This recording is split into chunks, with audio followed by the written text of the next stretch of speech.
안녕하세요. 박물관 알려주는 우리 역사쌤입니다. 오늘은 안국역에 위치한 운영궁을 소개해 드리려고 합니다.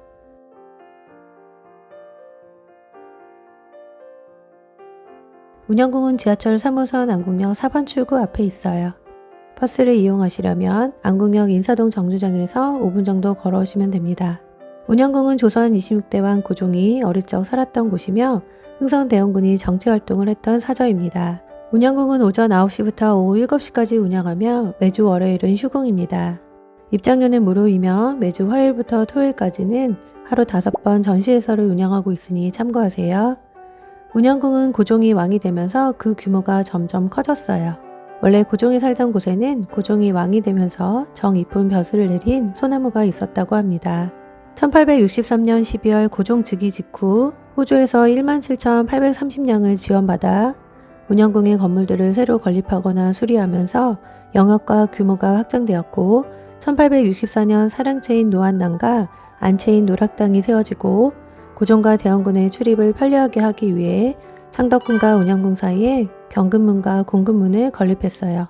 1880년에는 1호당이 추가로 건립되고 그 후에도 대원군의 큰아들 이재면을 위한 작은 사랑채와 별채인 양로당 그리고 손자 이준용을 위한 송정사랑채 1910년 일본에 의해 건립된 이국적인 건물인 양간도 현재 운영궁 뒤편에 자리하고 있어요. 현재 운영궁에는 운영궁의 경비와 관리를 담당했던 사람들이 거처하던 수직사와 휴게시설 및 화장실, 유물 전시관, 그리고 노안당, 노락당, 1호당의 건물이 남아 있어요. 이제 운영궁의 건물을 살펴보러 가볼까요? 노안당 소슬대문 왼쪽에는 노두돌이 있어요. 바퀴가 달린 초원에서 내리는 흥선대원군이 발을 디딜 사용했던 것이에요. 소슬대문을 들어가면 흥선대원군이 생활하던 사랑채인 노안당이 나옵니다. 노안당은 공자가 쓴 논어에서 따온 말로 노인을 공경하며 편하게 하는 집이라는 뜻을 가지고 있어요. 노안당의 서쪽에는 운영궁의 하인들이 살던 행랑채가 있어요. 흥성대원군은 고종이 왕이 된 이후 10년 동안 고종을 대신해 정치를 하면서 큰 권력을 누리게 됩니다. 사대부 집에서는 볼 수 없는 높은 기단이 당시 흥성대원군의 지위를 보여줍니다. 노안당의 현판은 대원군의 스승이었던 추사 김정희의 글씨를 각각 다른 곳에서 가져다 붙인 것이라고 합니다.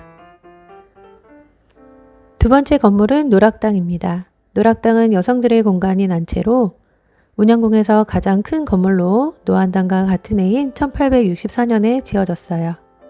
운영궁의 건물은 정남향으로 해를 가리기 위해 지붕 위에 차양을 덧댄 것이 특징입니다. 노락당은 노인을 즐겁게 하는 곳이라는 뜻을 담고 있어요. 고종은 즉위 3년인 1866년에 명성황후와 가래를 올렸어요. 가래를 올리기 전 명성황후는 이곳에 머물며 궁중예절과 풍습을 익혔다고 합니다. 건물은 회관 및 잔치에 사용되었고 궁궐에 비해서도 손색이 없을 정도로 화려하고 웅장합니다. 노락당은 뒤쪽에 있는 1호당과 복도로 이어져 있어요. 이제 운영궁의 가장 뒤쪽에 있는 1호당으로 이동합니다. 1호는 두 노인을 위한 집으로 흥선대원군과 부대 부인이 머무는 안채입니다. 원래 운영궁의 안채인 노락당에 명성황후가 머물면서 1869년에 새로 지어졌어요. 밖으로 나와 이제 유물 전시관으로 들어가 볼게요. 이곳에는 운영궁과 흥성대원군과 관련된 유물을 전시 중이며 원본은 서울역사박물관에 있다고 합니다. 흥성대원군의 초성화가 제일 먼저 보이네요. 대원군은 선왕이 자손이 없어 반개로 왕위를 잃을 때 즉위한 왕의 아버지를 부르는 말인데 조선시대에는 4명의 대원군이 있었고 흥성대원군은 유일하게 살아있을 때 아들이 왕이 되었어요. 선조, 인조, 철종의 아버지가 나머지 3명의 대원군이에요. 방금 다녀온 운영궁 각 건물에 대한 설명과 모형입니다. 서예와 난을 잘 치던 흥성대원군이 사용하던 붓과 먹, 벼루 등 서예용품과 흥성대원군의 낙관입니다. 운영궁에서 사용하던 쟁반과 나전칠기암, 교지암과 서원도 있네요. 흥성대원군이 그린 화조도와 홍색 비단에 적은 노락당 상량문입니다. 고종과 명성황후의 가래 중 친형내 복장입니다. 흥성대원군은 조복을, 부대 부위는 원삼을 입었고 고종은 면복을, 명성황후는 적삼을 입었어요. 5월 6일 토요일 오후 2시에 운영궁에서 4년 만에 고종과 명성황후의 가래가 재현될 예정이니 참고하세요. 대원군은 집권 후 세도 정치를 타파하고 백성들을 억압하고 침탈하는 서원을 철폐하였고 삼정의 폐단을 바로잡기 위해 조세 제도를 개혁했어요. 양반에게도 군포를 내게 했고 왕권 강화를 위해 비변사를 의정부에 통합시키고 270년 만에 경복궁을 중건하게 됩니다. 그러나 대외적으로는 세국양의 정책을 펼치며 천주교 탄압으로 1866년 프랑스군의 병인 양요와 1871년에는 미국의 신미 양요를 겪게 되지요.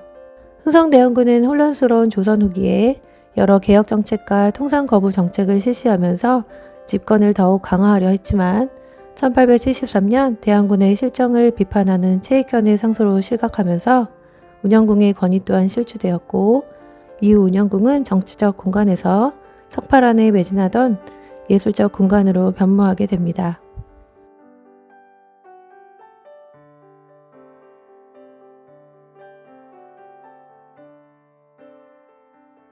궁궐은 아니지만 왕의 버금가는 권력을 누렸던 흥선대원군과 당시 수많은 사람들이 드나들었던 운영궁에서 고종과 흥선대원군 가족들의 이야기를 만나보세요.